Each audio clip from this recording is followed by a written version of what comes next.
స్నేహితులారా, ఈ సమయాన్ని బట్టి దేవునికి వందనాలు తెలియజేస్తూ ఉన్నాను. ప్రేమపూర్వకముగా మిమ్మల్ని అందరినీ వాక్య ధ్యానంలోనికి ఆహ్వానిస్తూ ఉన్నాను. తామర పుష్పము వలె జీవించండి అనే ఆలోచనను మీతో కూడా పంచుకోవడానికి ఇష్టపడుతూ ఉన్నాను గనుక దేవుని యొక్క వాక్యాన్ని ముగింపు వరకు మీరు ఆలకించాలని మీ కుటుంబ సభ్యులతోనూ తోటి విశ్వాసులతోనూ ఈ వీడియో షేర్ చేసుకోవాలని మీ ప్రార్థన మనవులను కామెంట్స్ రూపంలో తెలియజేయండి. నమ్మకంగా మీ కొరకు ప్రార్థిస్తాము. మీ ఆధ్యాత్మిక జీవితములకు ఈ వీడియో ఉపయోగకరంగా ఉండినట్లయితే దయచేసి ఈ ఛానల్ను సబ్స్క్రైబ్ చేసుకునవలసినదిగా మనవి. లేఖనము హోషేయ గ్రంథము 14వ అధ్యాయము 5వ వచనము. తామర పుష్పము పెరుగునట్లు అతడు అభివృద్ధి చెందును. స్నేహితులారా, సృష్టిలో ప్రతి పుష్పము కూడా ప్రత్యేకమైనదే. పుష్పములన్నీ కూడా తమ సుగుణముల వలన సృష్టి అంతటికి ప్రయోజనకరమైనవిగా ఉండినవి. తామర పుష్పమును మనం గమనించినప్పుడు చెరువులలో, నదులలో పెరిగేదిగా ఉన్నను చిన్న చిన్న మురికి గుంటలలో కూడా తామర పుష్పము పెరగడాన్ని మనము గమనిస్తాం. తామర పుష్పం యొక్క సగము శరీరము భూమిలో దిగబడి నీళ్ళతో నింపబడి ఉంటుందండి. తన సగభాగం అంతా నీటిలో మునిగి ఉంటుంది. ఆ పుష్పము మాత్రమే పైకి కనబడతా ఉంది. ఇది మనకిచ్చుచు ఉన్న భావము ఏమిటంటే, జీవితంలో ఎన్ని ఒడిదుడుకులైనా ఉండని, జీవితంలో ఎన్ని ఒత్తిడి మధ్యలోనైనా నీవు జీవించని, ముందడుగే వేయాలి, వెనుకడుగు వేయకూడదు. ముందు వైపే పైకి మాత్రమే చూడాలి అనే సత్యాన్ని మనకు గుర్తు చేయుచు ఉన్నది. ఈ మురికి గుంటలో ఉన్నటువంటి తామర పుష్పం యొక్క రేకులను, పువ్వు రేకులను గమనించినట్లయితే బురద ఆ రేకులకు అంటుకొనదు. ఆ బురద తన శరీరానికి, పుష్పానికి అంటించుకొనకుండా అది జీవించేటటువంటిదిగా ఉన్నది. గనుక స్నేహితులారా, పాప సంబంధమైన ఈ లోకంలో మనము జీవిస్తూ ఉన్నాం. అయినప్పటికీ ప్రభు బిడ్డల వలె ఏ మాలిన్యమును అంటించుకొనకుండా సజీవులంగా, పరిశుద్ధులంగా ప్రభు ఎదుట నిలవబడడానికి ఈ లోక మాలిన్యము జోలికి వెళ్ళకుండా జీవించాలి అనే సత్యాన్ని ఈ పుష్పము మనకు బయలుపరుస్తూ ఉంది. తామర పుష్పము రంగురంగు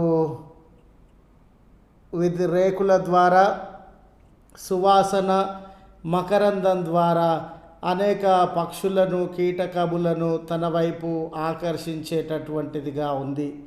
మనుషులముగా మనము సుగుణములు, ప్రేమ, మంచితనముల ద్వారా అనేకులను మంచితనంలోనికి, ప్రయోజనకరమైన జీవితంలోనికి ఆకర్షించేటటువంటి వారముగా ఉండాలి.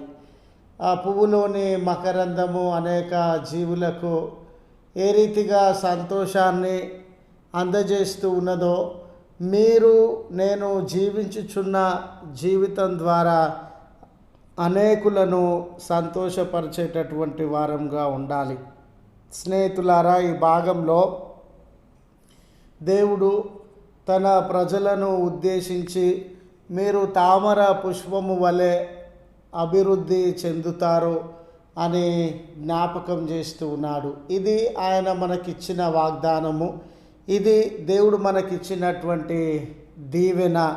అంటే లోక మాలిన్యముల నుండి మనల్ని విడిపిస్తానని, అనేకులకు ఆశీర్వాదకరమైన జీవితాన్ని, పరిశుద్ధమైన జీవితాన్ని మనకు అనుగ్రహిస్తానని. తామర మొక్కలో ఉన్న ప్రత్యేకత ఏమిటంటే స్నేహితులారా, తామర విత్తనాలు ఉంటాయి కదండి, ఆ విత్తనాలకి నాశనము లేదు.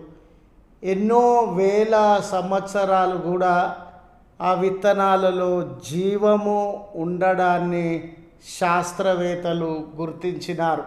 అంటే నాశనము అనేది వాటి లోపల లేదు. దేవుడు నియమించుకున్నటువంటి కుమారుడవు నీవు, దేవుడు నియమించుకున్నటువంటి కుమార్తెవు నీవు. ఈ లోక సంబంధమైన యాత్రలో ముందుకు కొనసాగుతుండగా బలహీనతలు నిన్ను సంభవించవచ్చు, ఒత్తిడులు నిన్ను సంభవించవచ్చు, పోరాటములు, దాడులు, అనేక రకములైనటువంటి శోధనలు, వెలువేతలు, కొరతలు, సమస్యలు నిన్ను ఆవరించేవిగా ఉండవచ్చు. అయితే నిన్ను నాశనం చేసేటటువంటి శక్తి ఈ లోకంలో దేనికి లేదు. అంటే సమస్యకు కానీ, వ్యక్తులకు కానీ, సాతాను సంబంధమైనటువంటి శోధనలకు కానీ మనల్ని నాశనం చేసేటటువంటి శక్తి లేదు. అంటే నిత్యత్వాన్ని, నిత్య జీవానికి వారసుడిగా దేవుడు నిన్ను రూపొందించినటువంటి వాడుగా ఉన్నాడు. గనుక స్నేహితులారా, మన అనుదిన జీవితంలో తామర పుష్పాన్ని జ్ఞాపకము చేసుకొనుచు ఆ పుష్పంలో ఉన్న సుగుణములను మనము అవలంబించుచు దేవునికి మహిమకరంగా జీవించాలని గుర్తు చేస్తూ ఈ మాటలను ముగిస్తూ ఉన్నాను. ప్రార్థించుదము. కృపగల తండ్రి, ప్రేమగల మా దేవ, నీ పరిశుద్ధ నామమునకు వందనాలయ్య. ప్రకృతిలో వివిధములైన బహు సుందరములైన పుష్పములను మీరు అందించినటువంటి దేవుడవు. సృష్టిలో తమదైన పాత్రను చాలా ప్రత్యేకమైన రీతిలో ఈ పుష్పములు జరిగించుచు ఉన్నవి.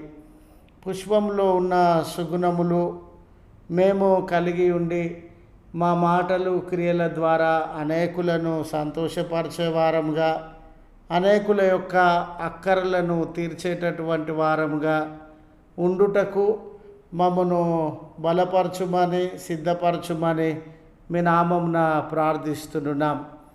దయగల తండ్రి, ఈ ప్రార్థనలో ఏకీభవించుచు ఉన్న నీ ప్రియబిడ్డలను మీరు జ్ఞాపకం చేసుకునండి అయ్యా.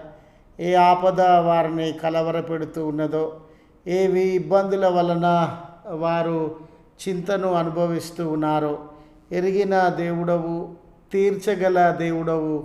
వారి మొరలను ఆలకించి జవాబును దయచేయమని క్రీస్తు పేరట వేడుకొనుచున్నాము తండ్రి. ఆమెన్. తండ్రి, కుమార, పరిశుద్ధాత్మ త్రియేక దేవుని దీవెన మనందరికీ తోడై ఉండి మనలను కాపాడును గాక. ఆమెన్.